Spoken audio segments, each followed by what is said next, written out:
Salam salam la famille Outsider, on se retrouve aujourd'hui pour parler du Real Madrid qui a eu l'occasion de gagner lors de son premier match de pré-saison 3-2 face à l'AC Milan. Les Madrilènes se sont gérés mais le match n'a pas été simple. Cependant, il y a eu plein d'enseignements qu'on a eu à apprendre durant ce match-là. Mais avant de parler du match en tant que tel, c'est important, je dis, de recontextualiser le Real Madrid. Quand même, le Real, la saison passée en Ligue des Champions, ils n'ont pas réussi à faire ce qu'ils avaient l'habitude de faire, c'est-à-dire nous traumatiser. Le parcours a été quand même respectable, plus que respectable le même, mais malheureusement, ils n'ont pas réussi à aller en finale et gagner la Ligue des Champions. En championnat, ils sont tombés face à un Barça qui, défensivement parlant, a été excellent tout au courant de la saison et le Real n'a pas réussi aussi à gagner la Liga. Donc du coup, c'est un Real qui, quoi qu'il arrive cette saison, doit faire mieux. Le Real doit gagner des titres et le Real, je dis, commence bien sa saison en gagnant 3-2 face à l'AC Milan. On se rend compte déjà que Carlo Ancelotti est en train de faire des changements. Il fait des changements. Tu as perdu Karim Benzema, ce n'est pas n'importe qui, ce n'est pas n'importe quel joueur, c'est un joueur extrêmement important, c'était un ballon d'or, c'est encore un ballon d'or même jusqu'à présent en activité,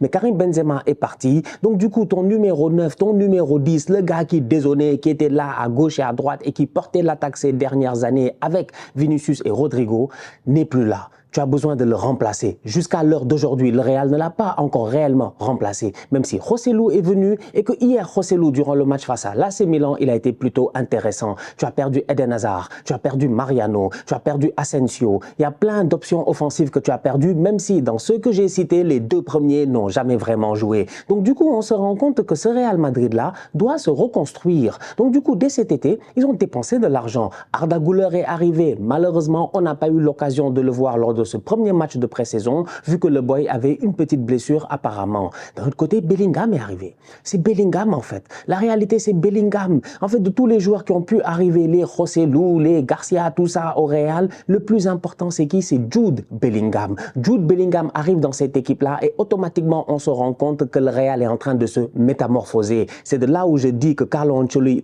Ancelotti, excusez-moi, est en train de faire des changements. Il fait vraiment des changements en fait. C'est-à-dire que c'est un Real qui a joué en 4-3-3 pendant des années et des années. Ça a été le 4-3-3. Le 4-3-3 milieu de terrain traumatisant. Casemiro, Kroos, Modric, Casemiro pointe basse, Kroos et Modric qui sont là en train de se gérer. Aujourd'hui, ce Real-là est peut-être en train de vraiment changer. Pourquoi? Parce que hier, face à l'AC Milan, on a vu un 4-4 de losange. Ça, c'est le Ancelotti throwback.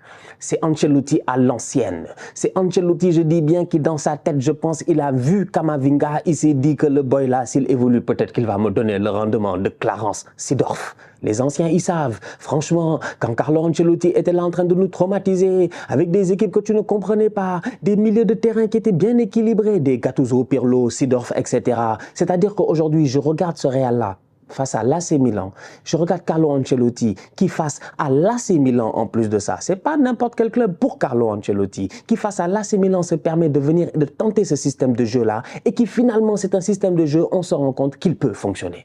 C'est là où c'est intéressant et c'est là où le Real peut être dangereux cette saison. C'est-à-dire qu'aujourd'hui, face à cette équipe-là de l'AC Milan, durant ce match de pré-saison-là, même si le Real a été mené au score 2-0, ce qui est une réalité hein, quand même, je vais en parler tout à l'heure, ne vous inquiétez pas, on va parler du Milan AC et tout, bah, le système de jeu était cohérent, ça jouait très bien.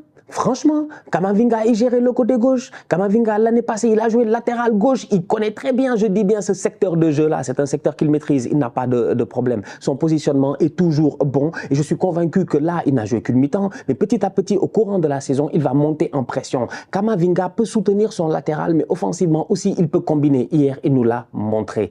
Fede Valverde sur le côté droit. Il n'y a pas besoin de beaucoup parler. Fede Valverde a joué ailier droit.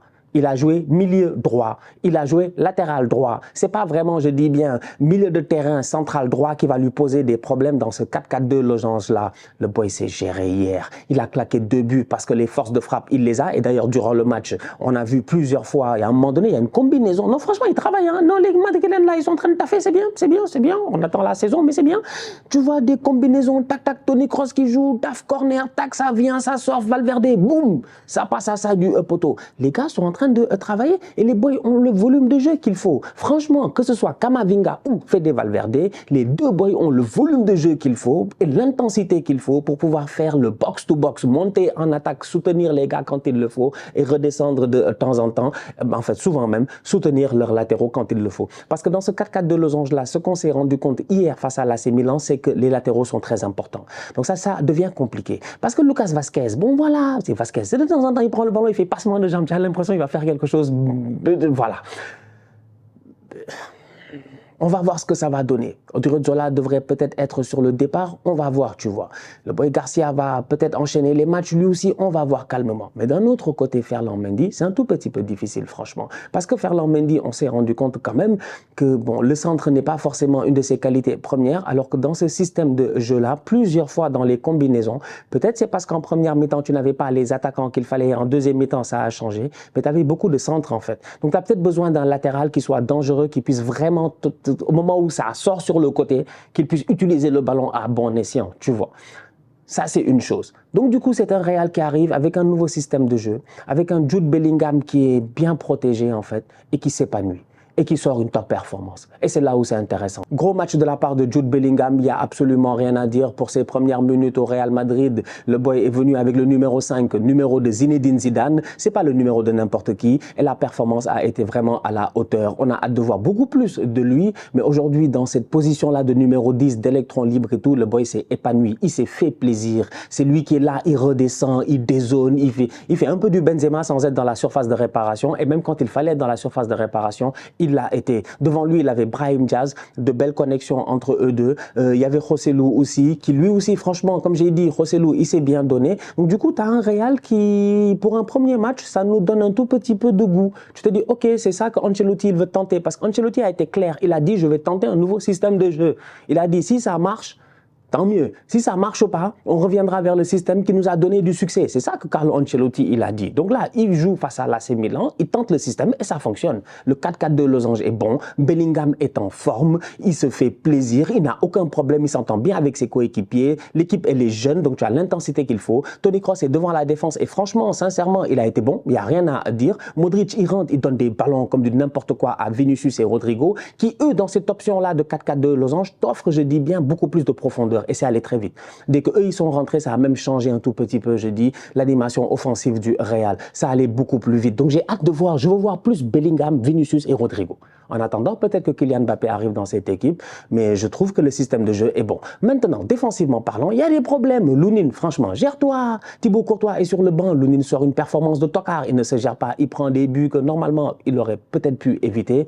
Donc ça aussi, c'est à voir. Nacho, il est en défense centrale, il a le brassard de capitaine. Il nous sort lui aussi une performance, on ne comprend pas. Premier match en tant que capitaine durant cette nouvelle saison, des relances ratées, des jeux dangereux, un marquage pas bon sur le corner. C'est-à-dire, il y a trop de choses en fait à dire sur Nacho. Nacho doit se gérer. Il a le brassard. Il y a des attentes, je dis. Sinon, il n'a qu'à s'asseoir sur le banc et faire comme son copain Sergio Roberto. Voilà. C'est pas possible. On ne peut pas avoir Sergio Roberto capitaine tu te rends compte? Imagine, il y a réunion des capitaines de la Liga. Réunion des capitaines de la Liga. Le Real, ils envoient Nacho et ils envoient Sergio Roberto. C'est pas sérieux, franchement. Donc Nacho doit se gérer. Nacho a toujours été un très bon soldat au Real, donc il n'y a pas de raison que cette saison, voilà, il a le brassard, il aura sûrement plus de minutes, donc il doit faire un peu mieux. Le problème des latéraux est toujours existant. Cependant, en deuxième mi-temps, il y a eu plus de stabilité avec Rudiger et tout. Donc du coup, voilà, une belle équipe du Real qui s'est gérée aujourd'hui, hier, face à l'AC Milan. Belle première performance. On va voir leur prochain match. Je pense que c'est face à Manchester United. J'ai hâte de voir ce que ça va donner. Au niveau de l'AC Milan, sincèrement, dans la continuité, offensivement parlant, il va falloir faire un peu mieux quand même. Hier, Colombo, Messaya, c'est difficile. Bon, Messaya, on a parlé l'année passée de lui en Ligue des Champions. Ici, j'accepte le parcours. Je respecte le parcours. C'est extraordinaire. Mais les performances ne sont pas extraordinaires. Franchement. C'est-à-dire que on dit parcours, mais là, c'est long. C'est pas court, c'est pas possible, mais ça y a quand même. Il s'est blessé hier, il a fait une frappe. Miskin, il s'est blessé, c'est dommage. On va voir ce que ça va donner. Au niveau de l'AC Milan, Pulisic a fait un bon match offensivement. Ça a été intéressant. Lui aussi, Benacer va sûrement revenir de blessure au courant du début de saison. Je l'espère aussi, donc ça va ramener quelque chose au milieu de terrain. Défensivement, Tomori, tout ça, les boys, ils se sont gérés. Théo est rentré par la suite. C'était un premier match. Donc du coup, je pense que Pioli, il a encore pas mal de choses à faire, pas mal de choses à travailler aussi. On va va voir si Chukwueze va arriver sur le côté, parce qu'ils ont besoin de ça. Ils ont besoin de vitesse, ils ont besoin de, oui, Leao, Pulisic, tout ça, mais un peu plus, ça ne leur fera pas du mal. Donc, on verra. Mais en tout cas, pour ce premier match de pré-saison, le spectacle était au rendez-vous. La famille, on se capte très bientôt pour une nouvelle vidéo. D'ici là, on continue à liker, on continue à partager, on s'abonne, on s'abonne, on s'abonne. On est ensemble, on reste en santé. C'est le plus important. Tous outsiders.